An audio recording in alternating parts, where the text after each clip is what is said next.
Welcome to Kitchen Table Tangles. I'm Rick, I'm Maria.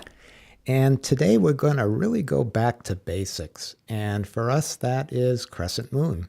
So Rick is doing this tile and then starting out with the classic border and not no string, no string today. I'm not doing the string, but you'll notice the care with the border and the dots and turning it each time. And the way we begin Crescent Moon is with these, what we call ladybug shapes. And we draw them around the perimeter and then fill them in. And now, after they've all been drawn, the next step is to draw an aura around each one. And the traditional way is to do each shape once and then go back around and do each shape a second and then third and fourth, etc. Well, that's how we teach it in the beginning. Right. And then when you can't fit any more in, what we show is, well, then you just aura those combined shapes, even if you can't get all the way out to the border.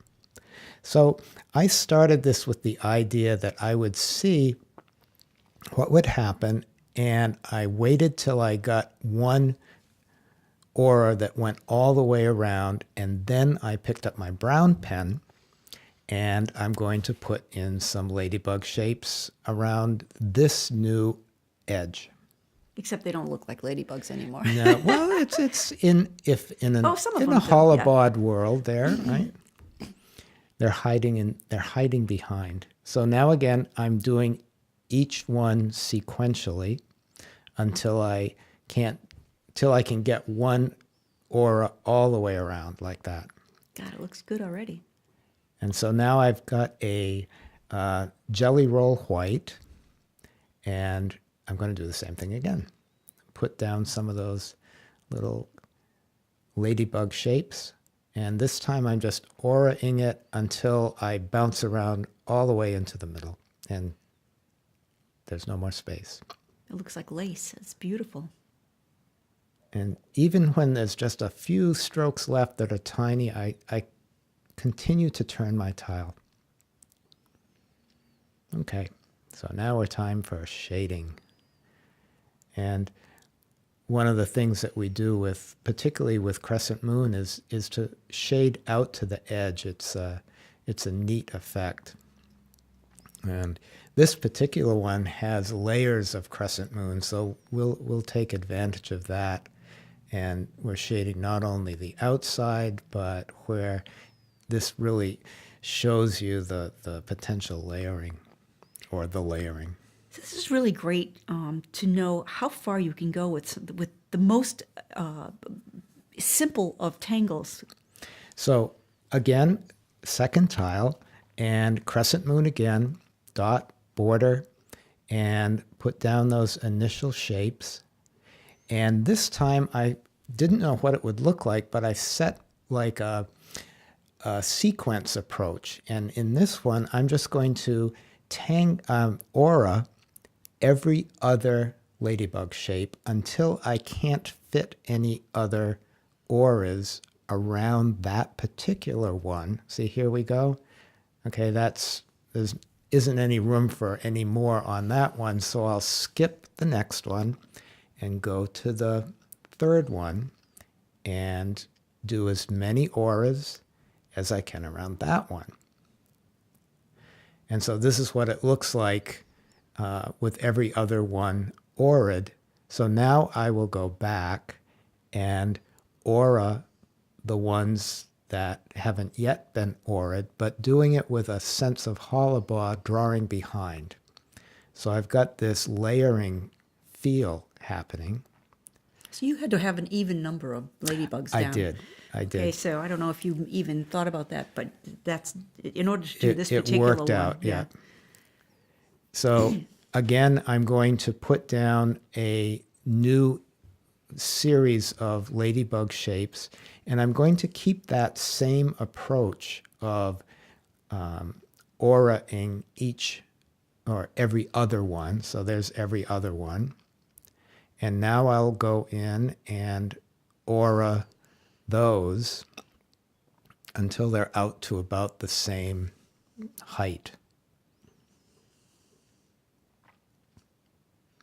And what's important about this exercise, so there we go, How cool is that? is that this is the same tangle, basic tangle, and the message to, get across. Okay, well, here, you'll notice I'm putting my hand on a separate tile because I've got so much graphite going on here. I don't want to smudge it and offset it with my hand. But like what I was saying before, the objective here is, these really basic tangles you can approach with a different series of steps and come up with something totally, whoa, cool. And again, forgot to do the outside, so I'll do that now. So it's cool because that makes it look like it's digging deep into the recesses of the tile. Yeah.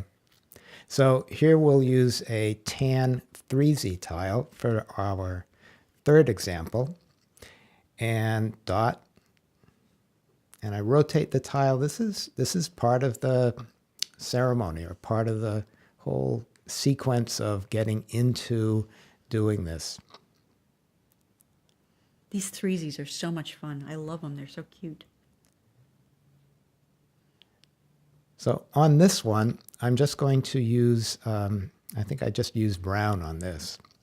And you can we tape and edit and then voice over this. So we're not actually talking while we're tangling. Right, We cannot do that. Yeah, we had to be explicit about that because I don't think we could even chew gum and tangle at the same time. So here, for the third technique, I'm going to aura each ladybug shape sequentially. So I'll do one up until it can't go anymore, and then I'll do the one next to it. And in that sequence, sort of like shingling, if you will, go around the tile and see where we end up. This one doesn't matter if it's even or odd.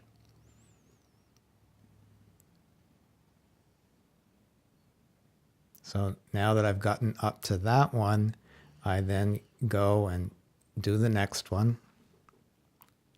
Already looks really neat. And this is just Crescent Moon. And that's the last one. This is a great exercise for pen control. Just getting used to doing those auras in a consistent manner. See how beautiful it is? It's bigger on one side and there's more auras and everything, and it still all works. You don't have to be counting or anything. It just sort of has a natural look to it. So again, the tortillon just makes the graphite become part of the paper and part of the creation and softens it. And as heavy as I was with my pencil putting the graphite down, I'm as light a circular touch with the tortillon, just lovingly putting it into the paper. So now he's just adding some little sparkles here and there with the white chalk pencil. How fun is that? Look at that. And wow. I had played around with some aura-ing with the pencil in the middle, but didn't like it, so I just colored it all in. So Crescent Moon version 1. And version 2, and version 3. So I hope you all try this. It's great exercise. Have fun.